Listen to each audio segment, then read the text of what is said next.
Welcome to another video on the channel Exploring Literature with Amy. As we are discussing the history of English literature, the topic today is Anglo-Saxons. आज हम Anglo-Saxons as को जो है वो discuss करेंगे, Anglo-Saxon period को discuss करेंगे। ये स्टार्ट होता है 410 से और ये एंड होता है 1066 AD में।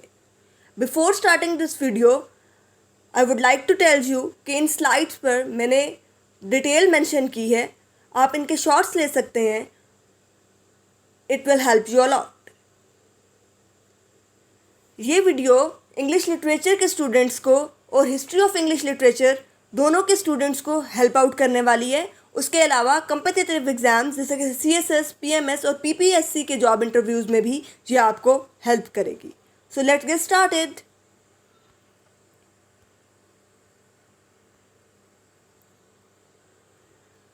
बेसिकली एंग्लो सेक्शंस थे कौन और उनको एंग्लो सेक्शंस कहा क्यों जाता है? एंग्लो सेक्शंस माइग्रेंट्स थे जो नॉर्दर्न यूरोप से आए और ये ब्रिटेन में आकर बसे। इनको एंग्लो सेक्शंस इसलिए कहा जाता है क्योंकि इनके एक किंग का नाम था किंग एंगल सैक्सनम। किंग एंगल सैक्सनम, इस किंग की वजह से इनका नाम एंग्लो सेक्शंस है। ये टर्म बेसिकली जर्मैनिक स्पीकिंग जो पीपल थे जो कि ब्रिटेन में रहते थे उनको डिस्टिंग्विश करने के लिए भी यूज़ की जाती थी। इस एज को डार्क एज कहा जाता है। उसके अलावा इसको अर्ली मिडल एज या अर्ली मिडीवल एज भी कहा जाता है।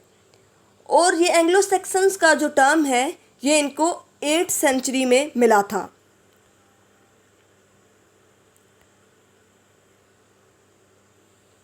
ये time period basically Anglo sections का जो है वो 410 से 1066 AD का है।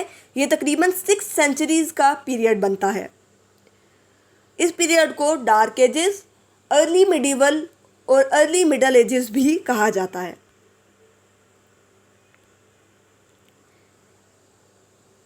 Have a look on this slide. इस स्लाइड पर मौजूद पिक्चर आपको एंग्लो सेक्शन टाइम की कुछ स्केच बनाएगा आपके जहन में।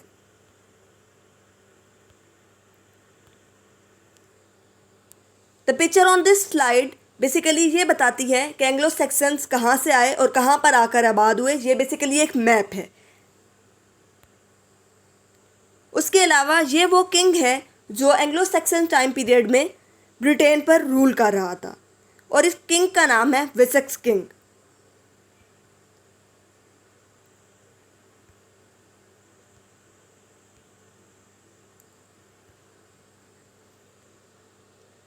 कुछ सोशल और कल्चरल चेंजेस जो इस टाइम पीरियड के दौरान आए, अब हम उनको डिस्कस करेंगे। क्रिएशन हुई इंग्लिश नेशन की और इसमें बहुत सारे ऐसे एस्पेक्ट्स जो कि आज इंग्लिश लैंग्वेज में हमें नज़र आते हैं वो मौजूद हैं। इस पीरियड के दौरान क्रिश्चियनिटी जो है वो रीएस्टैब्लिश हुई और फ्लावरिंग ऑफ लिटरेचर भी हुई। उसके अलावा चार्टर्स और लॉ वगैरह जो हैं वो भी बनाए गए।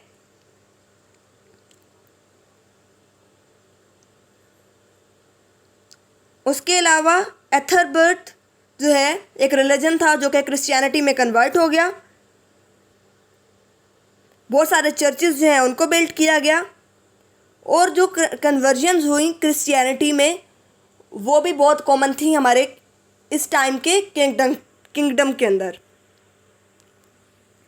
उसके अलावा जो एंग्लो सेक्शंस थे वो जब आए तो उन्होंने रोमन स्टोन बिल्डिंग्स को रिप्लेस कर दिया अपनी वुडन बिल्डिंग्स के साथ। उसके अलावा उन्होंने अपनी लैंग्वेज बोली और वो जो लैंग्वेज है that gave rise to the English spoken today.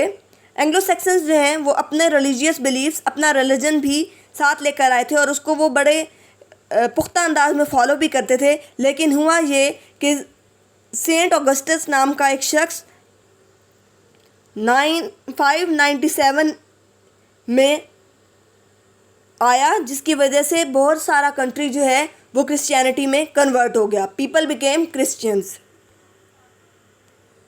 कुछ राइटर्स जो इस एज में मौजूद हैं उनमें अनोनिमस पोइट्स हैं। अनोनिमस बेसिकली किसी ऐसी राइटिंग के लिए यूज़ होता है जिसके राइटिंग के ऑथर के बारे में मालूम नहीं होता कि वो कौन है। बहुत सारे जो ओल्ड इंग्लिश के पोइट्स हैं वो अनोनिमस हैं। उसके अलावा 12 जो हैं इनमें से they are known from medieval sources. Medieval sources से हमें उनका पता चलता है, लेकिन उनमें से भी सिर्फ 4 ऐसे हैं जो कि हमें अपने वर्नैकुलर वर्क्स की वजह से जो है जिनके बारे में हमें कंफर्म है, और उनमें कैडमन, बेड, एल्फर्ड और साइनवल्फ जो हैं वो शामिल हैं। और इन चारों में से भी सिर्फ कैडमन, बेड और एल्फर्ड की नॉन बायोग्राफीज जो हैं वो हमारे पास मौजूद हैं। उसके अलावा जो जॉनरास और फेमस वर्क्स हैं इस particular time period, Anglo Saxon time period के, उनको देखते हैं। जो मेजर जॉनरास इस टाइम पीरियड में फ्लरिश हुए उनमें religious poetry, heroic poetry, elegies और प्रोज वगैरह शामिल हैं। उसके अलावा जो फेमस वर्क्स इस टाइम में लिखे गए उनमें Beowulf, Deor's Lament, the Anglo Saxon Chronicle, Dream of the Rood, Fates of the Apostles शामिल हैं। I hope you guys are clear about the Anglo Saxon period from the history of English literature. Thank you. Like and share the video, subscribe the channel, and don't forget to click the bell icon.